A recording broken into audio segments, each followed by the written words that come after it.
आपने तो सीधे तौर पर इस वीडियो के अंदर ये स्वीकार कर लिया है कि ये हमला आपने करवाया है। जी के ये तो फ्रीडम फाइटर्स भी हो सकते हैं, वी डोंट नो कि कौन है।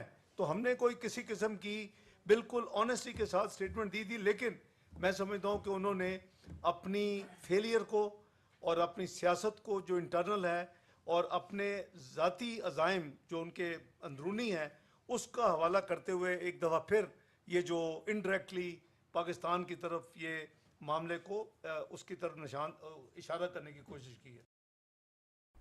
क्योंकि आप ये कह रहे हैं कि ये जो है वो फ्रीडम फाइटर भी हो सकते हैं, मतलब आप किस दिशा के अंदर, किस डायरेक्शन में बोल रहे हैं? पाकिस्तान आज इस बात का सबूत मांग रहा है भारत से कि यह हमला पाकिस्तान नहीं करवाया है, कि क्या भारत के पास में सबूत है? अभी रुक जाइए, थोड़ा समय दीजिए। सबूत क्या? हर चीज जो है वो अंतर्राष्ट्रीय स्तर पर सबके सामने पेश की जाएगी। आज तो केवल आपका हुक्का पानी रोका है, आगे आने वाले समय के अंदर आपकी नस्लें जो है वो सूखी पैदा होंगी, वो कुपोषण की शिकार होंगी। लेकिन आप रुक जाइए, थोड़ा समय दीजिए। ये जो व्यक्ति मेरे पीछे आप लोग देख रहे हैं, यह है इशाक डार, जो कि विदेश मंत्री और साथ में उप प्रधानमंत्री हैं पाकिस्तान के।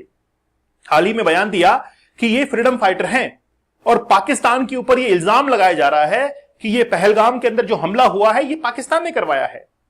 ये इल्जाम नहीं है, बात ये है कि ये पाकिस्तान के द्वारा ही समर्थित था, क्योंकि आज उनके घरों को, जो आतंकवादी थे, इनके घर जो कि पीओके के अंदर थे, उनको आग से जला दिया गया है ना। हाल ही में आप ही के एक पूर्व सैनिक आदिल रजा ने यह कहा था कि ये जो असीम मुनीर है, असीम मुनीर के इशारों पर ही सारा काम हुआ है, क्योंकि असीम मुनीर ने हाल ही में पाकिस्तान ओवरसीज के समिट में यह कहा था कि भारत और पाकिस्तान अलग अलग है, हिंदू और मुस्लिम अलग अलग है, उनके कल्चर अलग अलग है और कश्मीर हमारे रगों में दौड़ता है, और ये सभी बच्चों को बता देना चाहिए। और जिस तरीके से वो ऐलान कर रहे थे, जिस तरीके से आगाज कर रहे थे, वो एक ट्रिगर का काम कर रहा था, और वही ट्रिगर जो है वो आज पाकिस्तान के जो यूथ है उनको उकसा रहा है कि भारत में जाओ और हमला करो। तो इशाक डार जो बचकाना हरकतें ये कर रहे हैं, है ना। देखिए, पाकिस्तान के विदेश मंत्री इशाक डार ने पहलगाम हमले के आतंकियों को स्वतंत्रता सेनानी, फ्रीडम फाइटर जो है वो कहा है। डार ने कहा कि हमें शुक्रगुजार होना चाहिए कि ये तो फ्रीडम फाइटर्स भी हो सकते हैं। सब देखिए, यहां पर नरसंहार हो रहा है, मासूम लोगों को मारा जा रहा है, और वो लोग इन आतंकवादियों को फ्रीडम फाइटर कह सकते हैं, ये भी तो हो सकते हैं। हालांकि हम नहीं जानते कि कौन है। तुम नहीं जानते, हाफिज सईद से पूछ लो, तुम्हारे देश के अंदर है ना हाफिज सईद, जाके पूछो, वो बताएगा तुमको। जिसने मिली इस्लामी एक पॉलिटिकल पार्टी बना रखी है, उसका लड़का आज इलेक्शंस को लड़ रहा है, अमेरिका इलेक्शन लड़ रहा है, वो उससे जाके पूछ लो, बता देगा, है ना। अगर तुमको नहीं पता है, तुम तो उप प्रधानमंत्री हो, तुम तो भाषण के अंदर बिजी हो, लेकिन वो उससे जाके पूछो हाफिज सईद से, वो बता देगा सब कुछ कि उसके द्वारा ही उसने सलेमुल्ला जो है, सलेमुल्ला कस्तूरी, उसको बताया, उसको कहा, और उसके कहने पर ही सब कुछ हुआ है।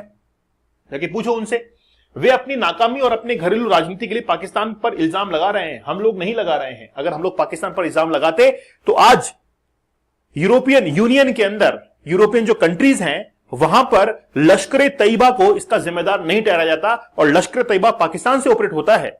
आज यूरोपियन जो पार्लियामेंट है, वहां पर लश्कर तैयबा को पहलगाम के हमले के लिए जिम्मेदार ठहराया गया है, ठीक है ना। तो हम नहीं ठहरा रहे हैं, पूरी दुनिया आपको जिम्मेदार ठहरा रही है। इशाक डार पाकिस्तान के उप प्रधानमंत्री भी हैं, उन्होंने कहा कि अगर भारत के पास इस हमले में पाकिस्तान के शामिल होने का कोई सबूत है तो इसे दुनिया के सामने पेश करने वाले हैं। रुक जाइए, थोड़ा सबूत, थोड़ा सा सब्र रखिए, हम लोग थोड़ा सा बैलेंस में आते हैं और फिर सब कुछ बताएंगे, चिंता मत करिए। डार ने कहा है कि भारत बार बार पाकिस्तान पर ऐसी घटनाओं का आरोप लगाता रहा है, इस बार भी भारत ने वही जो है वो खेल खेला है। हम खेल नहीं खेल रहे हैं, हम तो खेल खेलना सिखा रहे हैं तुमको खेल खेलना नहीं आता है ना। खेल खेलना अगर आता तो तुम लोग इकोनॉमिक वॉर लड़ते, आर्थिक जो युद्ध है उसको लड़ते। आज जेडी वेंस अमेरिका के जो उपराष्ट्रपति हैं वो भारत में आए हैं, उनको जाना होता तो पाकिस्तान के अंदर भी जाते, लेकिन नहीं गए, है ना, नहीं गए हैं। तो ये जो व्यक्ति है वो थोड़ा सा पगला गया है साइकोलॉजिकली, कहीं ना कहीं जो है इसको जरूरत है चेकअप की। हमें पाकिस्तान में कुछ विदेशी नागरिकों के आने की जानकारी मिली है, पाकिस्तान के अंदर विदेशी नागरिक आ चुके हैं। हमारी खुफिया एजेंसी इस पर नजर है, हम जानते हैं कि भारत उनकी मदद कर रहा है। विदेशी नागरिकों का क्या आप नरसंहार करेंगे? चाइना के जो लोग आपके देश में थे, है ना, उनको तो आप संभाल नहीं पाए, विदेशी नागरिकों के लिए कह रहे हैं, और हम लोग सब कुछ समझ रहे हैं कि आपका इशारा किस तरफ है। विदेशी नागरिकों को कहकर आप लोग ये कह रहे हैं कि भाई ठीक है, भारत के लोग जो है वहां पर पहुंच चुके हैं ना, यही कहना चाहते हो ना। लेकिन चिंता मत करिए, थोड़े दिनों के अंदर आपकी कुल्हाड़ी जो है आपकी कुल्हाड़ी होगी और आपका ही पैर होगा। इस बात को साबित करने के लिए पाकिस्तान की पार्लियामेंट ने एक रेजुलेशन, एक बिल जो है वो पेश किया। देखिए, चोर की दाढ़ी में तिनका। पाकिस्तान की पार्लियामेंट ये क्यों कहेगी कि ये हमला पाकिस्तान ने करवाया है? इनको ये जरूरत आन पड़ी है, पाकिस्तान के अंदर हाल ही में एक बिल जो है वो प्रेजेंट किया गया और उसको पास करवाया गया, इस बात को साबित करने के लिए कि ये हमला जो है वो पाकिस्तान ने नहीं किया है। मतलब इसके लिए भी आपको बिल पास करवाना पड़ रहा है। तो पाकिस्तान के अंदर बिल जो है, रेजोल्यूशन, उसको पास करवाया गया और इशाक डार ने इसको प्रेजेंट किया था खड़े होकर और पढ़ा उस बिल को कि देखिए हम लोग जो हैं वो इस पहलगाम के लिए जिम्मेदार नहीं है। अरे तुमको ये जरूरत कहां पड़ रही है इसको पढ़कर वहां पर बिल को पास करवाने की? तो मतलब चोर की दाढ़ी में तिनका है, जबरदस्ती दुनिया को दिखाना चाहता है कि जो हमने नहीं किया है। ठीक है ना? तो पाकिस्तान की पार्लियामेंट जो है उसके अंदर अब पाकिस्तान ने एक्ट ऑफ वॉर जो है उसको घोषित कर दिया है। हमने सिंधु नदी का पानी रोका। क्यों रोका? क्योंकि अगर हम लोग पानी नहीं रोकते तो पाकिस्तान फिर से तैयार हो जाता। आज पाकिस्तान को पहले भूखों मरने के लिए मजबूर करना पड़ेगा, तब जाकर उसकी हकीकत सामने आएगी। मतलब जेब में नहीं है चार आना, है ना, और खबरें जो सपने देख रहे हैं वो देख रहे हैं कि हम लोग चांद के ऊपर जाएंगे। तो पाकिस्तान की हालत खराब है। चाइना का जो ट्रेड डेफिसिट है वो आज पाकिस्तान के ऊपर है। आईएमएफ उधर से पैसे मांग रहा है, तो इसको लगता है कि हम लोग कुछ नया जो है छेड़ देते हैं। तो एक्ट ऑफ वॉर जो है पाकिस्तान ने कहा कि अगर हमारा पानी रोक दिया है तो हम लोग इसको एक्ट ऑफ वॉर मानेंगे, क्योंकि इससे 24 करोड़ जनसंख्या जो कि उसके ऊपर डिपेंड करती है वो कहीं ना कहीं अब भूखों मरने वाली है। पाकिस्तान की जीडीपी के अंदर एग्रीकल्चर का जो कंट्रीब्यूशन है वो 18% है और उसके ऊपर 63% जो है पॉपुलेशन वो डिपेंड करती है। और एग्रीकल्चर ही वहां पर अच्छे से नहीं हो पाएगी तो जनता भूखों मरेगी ही। और पाकिस्तान कहता है कि ये एक्ट ऑफ वॉर है। हमारे देश के अंदर, पहलगाम के अंदर धर्म के नाम पर धर्म पूछा गया और फिर 0 पॉइंट ब्लैंक फायर जो है आपने किया, है ना। ये क्या था? ये एक्ट ऑफ वॉर नहीं था, है ना। तो पाकिस्तान जो है वो एक्ट ऑफ वॉर डिक्लेयर कर रहा है क्योंकि हमने इंडस जो रिवर है इसका पानी रोक दिया है। आप लोगों को पता होगा कि इंडस रिवर की जो 6 सहायक नदियां हैं, इसके 3 का पानी पाकिस्तान के पास में जाता है, अधिकार पाकिस्तान के पास में, 3 का भारत के पास में है, लेकिन वो भारत से होकर गुजरती है और भारत ने उसको क्या कर दिया है? बंद कर दिया है। साथ ही में पाकिस्तान ने कह दिया है कि विद इन 48 आवर्स भारत को छोड़कर यहां से निकल जाओ। ठीक है, तो ये भारत ने कह दिया है।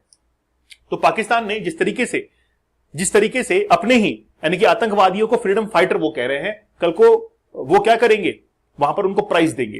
जैसे जलियांवाला बाग हत्याकांड हुआ था, जनरल डायर को ब्रिटेन के अंदर प्राइज दिया गया था, है ना। ब्रिटेन के अंदर प्राइज दिया गया था कि वहां पर भारत के अंदर जो है इस काम को करने के लिए। लेकिन फिर क्या हुआ?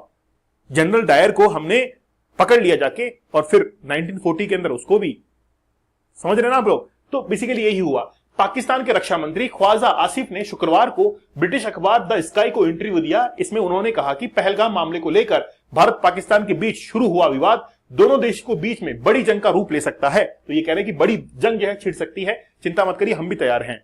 बड़ी जंग कितनी बड़ी होगी? हमको ज्यादा समय नहीं लगेगा उसको छोटा करने के अंदर। उन्होंने कहा कि भारत जो भी करेगा पाकिस्तान उसका जवाब देगा। अगर चीजें गलत हुई तो इसका टकराव असर खतरनाक हो सकता है। और ये भी कह रहे हैं कि हमारे पास में न्यूक्लियर वेपन्स हैं, परमाणु हथियार हैं। परमाणु हथियार तो हैं, लेकिन चेक कर लेना कहीं जंग ना लगी हुई हो उनके, है ना। क्योंकि आपके जो साइंटिस्ट हैं जहां पर ये आपने बनाए थे, हमारे देश के जो अभी सिक्योरिटी एडवाइजर हैं अजीत डोभाल, वो वहां पर गए थे पाकिस्तान के अंदर, पता किया था कि कैसे तुम लोग परमाणु हथियार बना रहे हो, है ना। तो फिर भारत में आकर सारी इनपुट जो है वो दी थी कि बोला यार कुछ भी नहीं है, मामला कुछ नहीं, खोखला है अंदर से। तो जो परमाणु हथियार आपने बना रखे हैं, ठीक है ना, वो हमारे पास में भी हैं, उससे अच्छे हैं, उससे दुगने क्वालिटी के हैं।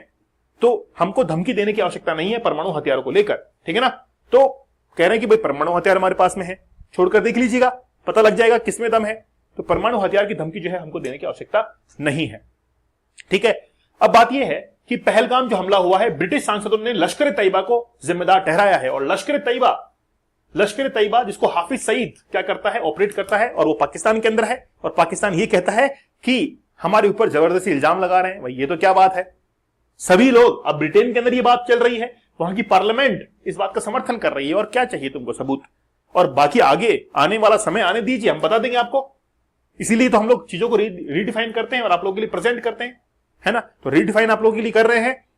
तो जितने भी लोग हमको देख रहे हैं वो जरूर चैनल को आगे बढ़ाइए, सेशन को लाइक कीजिए, और इस कंटेंट को आप लोग के प्यार की जरूरत है। तो चैनल को सब्सक्राइब करते हुए आप इसको थोड़ा सा आगे बढ़ाइए। हम लोग यूं ही जो है और अच्छे से रीडिफाइन करते रहेंगे, और विश्वास जो है वो आपका जीतते रहेंगे। तो मिलते हैं आप लोगों से अगले सेशन के अंदर। आप अपना विचार लिखना मत भूलिएगा। तब तक धन्यवाद, थैंक यू, जय हिंद।